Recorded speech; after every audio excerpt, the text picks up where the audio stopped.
Well, Kari Shalom everyone, and welcome to the Christ Laboratory, a place of minds and lives transformations in order to live a better life according to Christ our Lord. Shalom, grâce et paix à vous, au nom de notre Seigneur Jésus-Christ. Bienvenue au laboratoire de Christ, le frère Raphaël à votre service. Nous sommes à la fin du thème sur lequel nous sommes en train d'épiloguer, le thème sur la prière. Et nous sommes en train de voir, nous allons voir pour la fin, quelles sont les prières que Dieu exauce. Tout d'abord, je voudrais que nous ayons une attitude. Et nous allons étudier l'attitude de notre Maître, le Seigneur Jésus, avant de voir justement ces prières-là que le Père exauce. Dans Jean chapitre 4, le verset 34, Jésus déclare que sa nourriture, c'est de faire la volonté de celui qui l'a envoyé. Et bien avant cela, il parlait avec cette femme samaritaine au puits. Et il a dit des choses à cette femme, et elle allait les rapporter aux gens de sa nation. Et les disciples, par après, sont arrivés et ont voulu lui servir à manger. Il leur a dit non, j'ai une autre nourriture que je dois manger. Et il se posait la question de savoir, mais qui lui a donné la nourriture durant notre absence? Il leur a dit, ma nourriture, c'est de faire la volonté de celui qui m'a envoyé. Et bien évidemment, la nourriture dont il parlait, c'était de prêcher, de parler du royaume. Parce que cette femme, lorsqu'elle allait rapporter les paroles de Jésus à ces gens, ils sont venus à la rencontre du Seigneur et le Seigneur leur a parlé du royaume. Dans Jean chapitre 5, verset 19 au verset 20, nous allons lire rapidement. Jésus reprit dans la parole et leur dit, en vérité, je vous le dis, le Fils ne peut rien faire de lui-même, sinon ce qu'il voit le Père accomplir. Tout ce que le Père fait, le Fils aussi le fait pareillement. En effet, le Père aime le Fils et lui montre tout ce que lui-même fait et lui montrera des œuvres plus grandes que celles-ci, afin que vous soyez dans l'étonnement. Verset 30. Je ne peux rien faire de moi-même. Je juge d'après ce que j'entends. Et mon jugement est juste, parce que je ne cherche pas à faire ma volonté, mais celle du Père qui m'a envoyé. Et vous pouvez voir d'autres passages encore comme ceci, où le Seigneur Jésus dit qu'il ne fait rien de lui-même. Il ne fait pas sa volonté à lui, mais il fait la volonté de son Père, celui qui l'a envoyé. Ouais, cette attitude d'être soumis, de s'abandonner, d'obéir entièrement, complètement, totalement à la volonté du Maître. C'est cette attitude de cœur que nous devons avoir.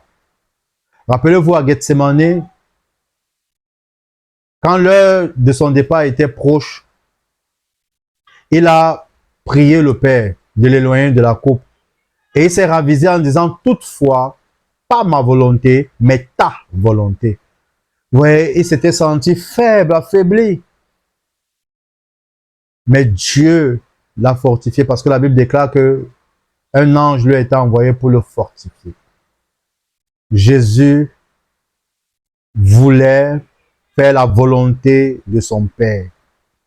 Quand vous lisez également Philippiens chapitre 2 du verset 5 au verset 11, vous allez voir que la Bible dit que il s'est rendu obéissant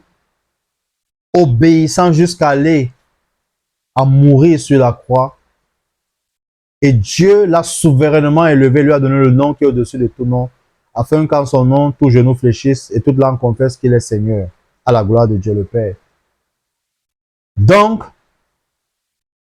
l'attitude que nous devons avoir, c'est que la volonté de Dieu se fasse dans notre vie.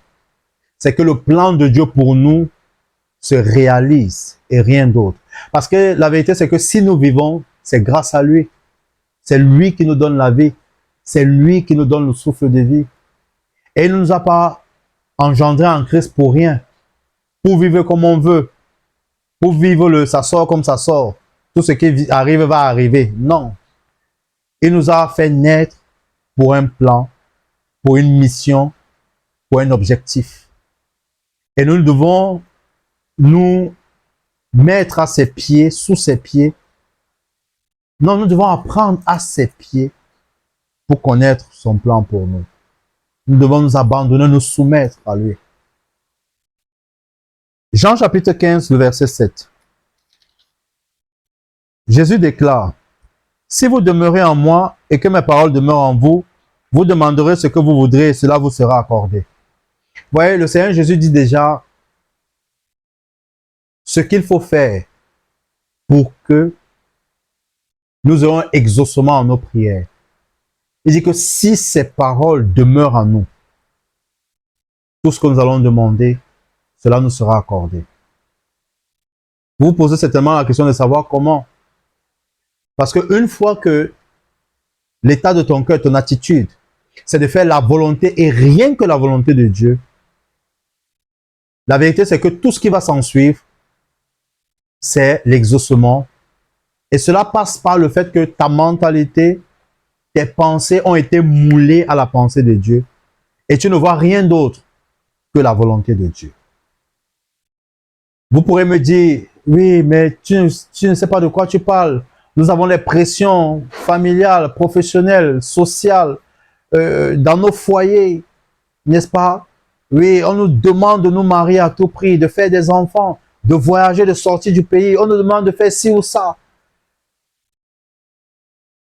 Et quand on leur dit que non, on veut faire la volonté de Dieu, on dit c'est un nouveau Dieu.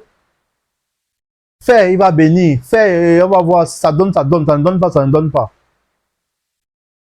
Non, bien-aimé. En tant que chrétien, notre désir, notre volonté, c'est que la volonté de Dieu inonde, submerge, domine, avale ce que nous voulons faire. Que la volonté de Dieu prédomine. Alléluia. 1 Jean chapitre 5. 1 Jean chapitre 5. À partir du verset 14. Nous avons auprès de lui cette assurance. Si nous demandons quelque chose conformément à sa volonté, il nous écoute. Vous voyez? Nous avons auprès de lui cette assurance que si nous demandons conformément à sa volonté, il nous écoute. Vous voyez, tout à l'heure nous avons lu le Seigneur Jésus qui disait que si nous demeurons en lui et que ses paroles demeurent en nous, tout ce que nous allons demander, nous allons le recevoir. Maintenant, l'apôtre Jean ici nous dit que nous avons l'assurance que si nous demandons quelque chose selon sa volonté, il nous écoute. Maintenant, je voudrais peut-être aider, apporter une aide. C'est quoi? C'est que quand nous parlons de sa volonté, nous pouvons voir deux aspects. L'aspect personnel et l'aspect général. L'aspect personnel, c'est que le Seigneur Jésus vous a dit des choses. Alors Dieu vous a dit, vous a donné des instructions, vous a donné un mandat, une mission que vous devez remplir sur cette terre. Tout ce dont vous aurez besoin ou vous avez besoin pour accomplir cette mission et que vous demandez à Dieu, il vous assure que vous l'obtiendrez. Justement parce que c'est dans l'ordre de mission, c'est dans les ressources dont vous avez besoin pour la mission. Maintenant, l'autre volonté maintenant, c'est quoi? C'est sa parole. Ça veut dire que si je n'ai pas la volonté particulière de Dieu, où je sais ce qu'il m'a appelé à faire, j'ai sa parole. Sa parole, ça veut dire que je ne demanderai rien en dehors de sa parole que je connais. Vous voyez, on revient encore sur la connaissance de la parole de Dieu. Alors quand je connais la parole de Dieu, je ne demande pas n'importe quoi. Parce que je suis moulé dans sa connaissance. Je ne demanderai des choses que selon sa parole. Que selon sa parole. Parce que tout mon être veut faire sa volonté. Je ne demanderai pas les choses extravagantes, égoïstes, mais les choses qui vont le glorifier, qui vont l'honorer. Verset 15. Et si nous savons qu'il nous écoute, quelle que soit notre demande, nous savons que nous possédons ce que nous lui avons demandé. Alléluia. Vous voyez, une fois que nous demandons conformément à sa volonté, il est clair que nous aurons ce que nous demandons. Vous voyez, l'apôtre Jean dit, quelle que soit notre demande, nous savons que nous possédons ce que nous lui avons demandé. Donc nous ne doutons pas, nous savons, nous sommes convaincus que nous aurons, que nous avons même déjà cette chose-là. la chose que nous lui avons demandé. Nous allons prendre quelques exemples rapidement pour justifier, démontrer tout ce que nous venons de dire. Acte chapitre 4. Nous n'allons pas tout lire, mais vous pourrez le faire à la maison. Acte chapitre 4. Nous voyons Pierre et Jean qui ont été mis en prison et qui ont été relâchés. Et ils viennent retrouver les disciples. Donc, à partir du verset 23, ils viennent retrouver les disciples et ils leur racontent tout ce qui leur est arrivé. Et avec les disciples, ils décident de prier. Maintenant, nous allons écouter leur prière. Acte chapitre 4, à partir du verset 29. Et maintenant, Seigneur, sois attentif à leurs menaces et donne à tes serviteurs d'annoncer ta parole avec une pleine assurance. Déploie ta puissance pour qu'il se produise des guérisons, des signes miraculeux et des prodiges par le nom de ton saint serviteur Jésus. Vous voyez, voici des disciples qui ont reçu persécution, coups, voire même blessures à cause du nom de Jésus. Mais parce qu'ils avaient un mandat, ils ont été relâchés. Ils ont été relâchés et ils se sont mis à prier. Ils n'ont pas prié que Dieu tue tous ceux qui les ont persécutés ou bien qui vont les persécuter. Ils n'ont pas prié que le feu les brûle. Ils n'ont pas prié qu'ils soient poignardés dans leur colonne vertébrale, que leur famille meure, que les enfants meurent. Non. Ils ont dit à Dieu de regarder comment est-ce qu'il les menace. Mais pour eux, que Dieu leur donne la pleine assurance de continuer de prêcher, de ne pas se décourager, de ne pas s'arrêter. Vous voyez que ce qu'ils demandaient était en accord avec la volonté de Dieu pour eux. La volonté de Dieu pour eux qui était d'aller dans tout le monde, prêcher la bonne nouvelle, faire de toutes les nations des disciples. Ils ont demandé que le Seigneur leur donne la pleine assurance et que pendant qu'ils prêchent, que des miracles, des guérisons, ouais, certainement même, tous ceux même qui les oppressaient, qui les opprimaient, qui les persécutaient, faisaient partie des malades. Ouais, ils ne font pas d'exception, mais ils prient que des miracles se produisent, afin que ces personnes voient que c'est Dieu qui les a envoyés. Alors, qu'est-ce qui se passe quand ils ont fait cette prière? Verset 31. Quand ils eurent prié, l'endroit où ils étaient rassemblés trembla. Ils furent tous remplis du Saint-Esprit et ils annonçaient la parole de Dieu avec assurance. Ils annonçaient la parole de Dieu avec assurance. Ouais, Dieu a exaucé à leur prière. Dieu a répondu à leur prière parce qu'elle était en conformité avec sa volonté pour eux. Acte chapitre 12. Acte chapitre 12, à partir du verset 3, nous voyons l'histoire de Pierre. Pierre qui a été emprisonné. Et pendant qu'il était en prison, l'église priait. Ça veut dire les frères et les sœurs en Christ priaient. Ils priaient pour Pierre. Et la Bible dit justement qu'un ange a délivré Pierre. Quand Pierre arrive dans la maison de Marie, la servante Rhode entend sa voix.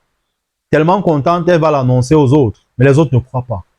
Vous voyez, il priait pour que Pierre soit relâché, même s'il n'y croyait pas. Mais il y a quelque chose qui s'est opéré, c'est que Dieu a exaucé. Dieu a exaucé pourquoi? Parce que c'était dans son plan.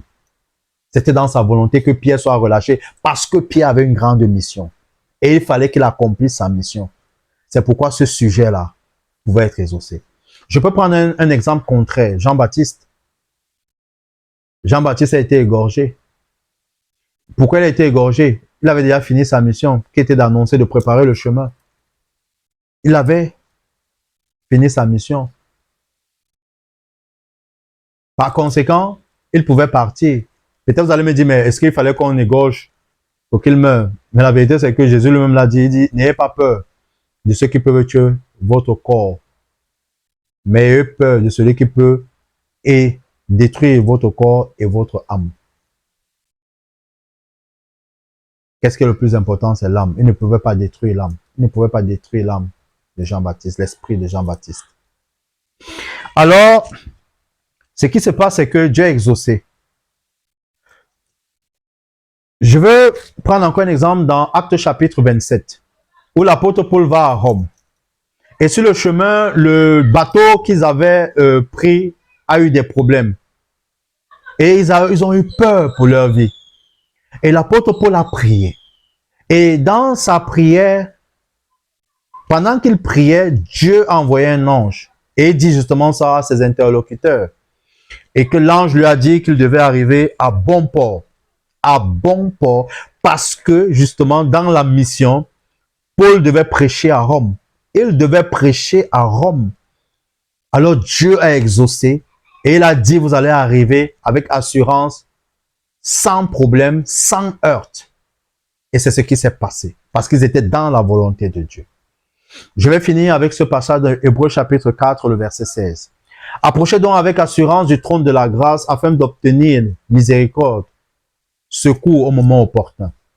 Quand l'apôtre Paul parle aux Hébreux ici, je veux vous mettre dans le contexte, dans l'historique, c'est que les rois à l'époque, à cette époque-là, les rois n'accordaient pas l'audience à n'importe qui et pour n'importe quelle raison. Ce qu'il faisait, c'est que celui qui s'occupait de prendre les doléances, il allait vers le roi et montrait la doléance au roi. Et celui-ci maintenant examinait la doléance et voyait s'il était capable de pouvoir exaucer à votre demande. Alors, ce qui se passait, c'est que quand le roi disait qu'il vous recevait, ça voulait dire que il pouvait accomplir la demande que vous lui avez faite. Alors, donc, quand Paul dit approcher avec assurance du trône de la grâce, il est en train de simplement de dire que si tu es sûr, quand tu sais que tu parles à ton Père, conformément à sa volonté, selon sa volonté, selon sa parole, n'aie aucun doute, tu auras ce que tu as demandé. N'aie aucun doute que tu as déjà ce que tu as demandé. Bien-aimé, le Père vous aime. Le Seigneur Jésus vous aime. Je vais me résumer en disant, parlez à Dieu de tout votre cœur. Ne mentez rien. Ne faites rien pour vous faire remarquer, pour vous faire voir. Mais parlez d'une manière sincère, avec un cœur pur. Vénérez Dieu, révérez-le. Et il vous conduira dans toute sa volonté. Vous êtes la lumière du monde. Vous êtes la gloire de Dieu. Vous êtes le sel de la terre. Vous êtes les justifiés, les glorifiés de l'Éternel. Vous êtes la prunelle de ses yeux. Toute âme forgée contre vous ne prospérera jamais au nom de Jésus-Christ. Et vous brillez comme des flambeaux dans le monde. Jésus vous aime, ne l'oubliez jamais. Shalom.